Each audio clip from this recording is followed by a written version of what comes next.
למד כל הירושלמי. איפה הבחור? הוא היה לפני החתונה של הרב. מבוססים על כל ירושלמי, הוא רוצה ברוך שלא הצלח שיש כל התאזור. לפני החתונה.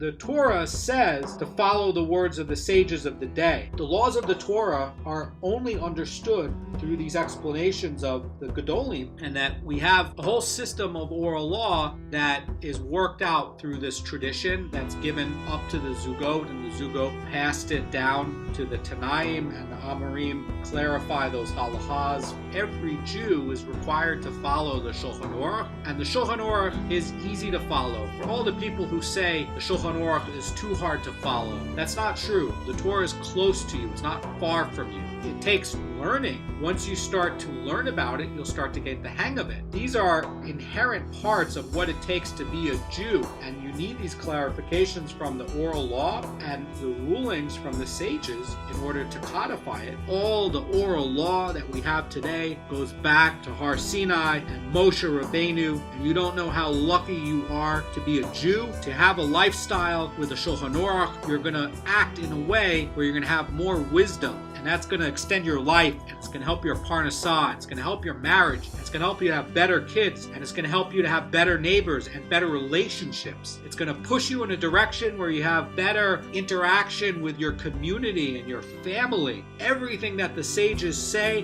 and everything about the oral law and the Torah is a stream of water from the tree of life itself. It gives you life. The Torah is close to you. It's not far from you. You don't need to go to a mountain to discover it. In an amazing Chiddush by the Rambam in Moreh Nevuchim, in Book 2 and in Book 3, he explains that the laws of nature are interwoven with virtue. It's blended in with how the nature works. The Rambam's pointing out the way you behave is interwoven with these other laws of nature itself. Human action with morality is intertwined with the nature. These are the structures of the way the universe is put together, and you have to make tshuva. You have to get better. For it is written, says the Gemara, do not preach, you preachers. They shall not preach to these people so that they shall not be overtaken by shame. The preachers mentioned here are the prophets who always begged Israel to better their ways. And in this verse, Hashem tells the prophets to stop preaching to Am Yisrael, where the people are disinterested and will simply shame them. The prophet Micha explains further why Hashem ordered the prophets to stop preaching. It is because the people are unwilling to accept criticism for their deeds. Once the people become disinterested in the words of the prophets, Hashem withheld prophecy. There's no parallel in regards to the words of the sages. Hashem never tells the sages to stop issuing directives and halachot and putting up fences. To the contrary, the sages are charged to always set down the law and issue clarifications and fences, whether the people are going to obey it or not. And those who reject their words are punished severely in all times. The Gemara continues, says, but here regarding the elders and the sages and the Gedolim, it is written, according to the teaching that they teach you,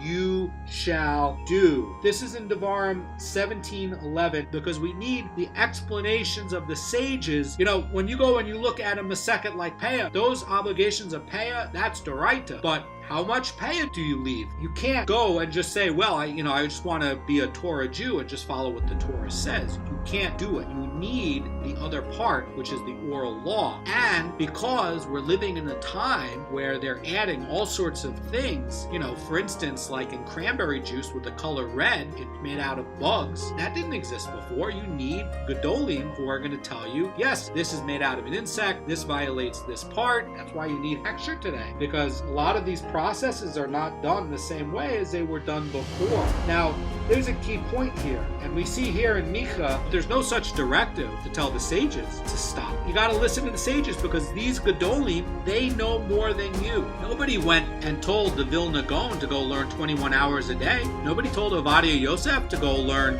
20 hours a day. In fact, it's very much merit-based.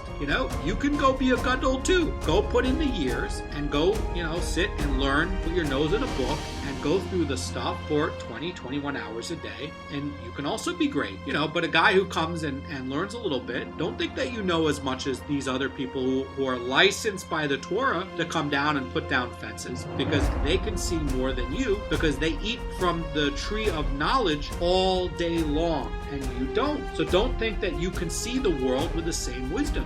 You can't. And this is put together with the laws of Zak and Memre and following the real prophets and the false prophets and the rebellious sages. These things are clumped together. And you can find that about the false prophets in Devarim 13 and over here in 17 right next to it. The sages, according to the teaching that they teach you, you shall do. This verse is not linking the authority of the elders to them having to produce a heavenly sign, but simply states they are obeyed in all circumstances. A mamzer Talmud Chacham, that he's even greater than the Kohen Gadol, who's an Amaharetz. If he becomes a Torah scholar, can acquire a degree of greatness, and that shows us how amazing it is that when you're eating from the tree of knowledge all day long, these people who are the Gedolim of the day, they don't need to make a heavenly sign. The Torah just says Doraita, that you have to listen to them in all circumstances. Everybody as a principle accepted the Shulchan Aruch, so there's nowhere to hide.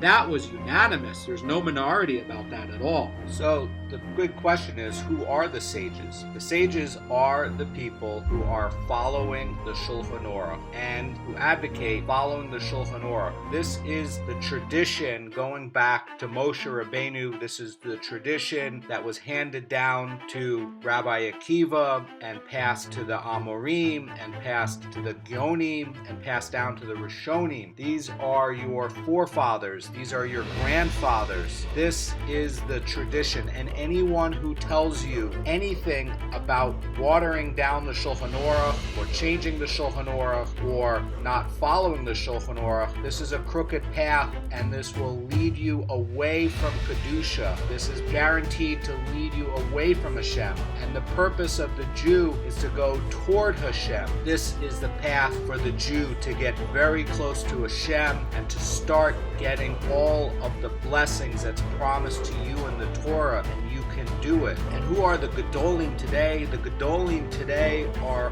only those who are recognized by all the other major Haredi rabbis as being the leaders of the Jewish thought and Jewish people. People like Rabbi Kanievsky, people like the Belz Rebbe, people like the Gur Rebbe, the leaders of the major Hasidic dynasties, and the people that are head of the Lithuanian Orthodox community, the heads of the Sephardi communities today. These are the Gedolim. These are the people to follow. Pick one and go with it and enjoy it, because it's all a path that leads to Shemayim for you and a better life for you in this world. The Torah was given in front of everybody at Har Sinai. Everybody was a witness to it. We all heard it. Now you have some religion that comes up and says, oh yeah, there's a mystery and you got to look at all these riddles to figure out this other contradicting theology or replacement theology, God forbid. Judaism is the only religion where everything happens in front of the Jewish people.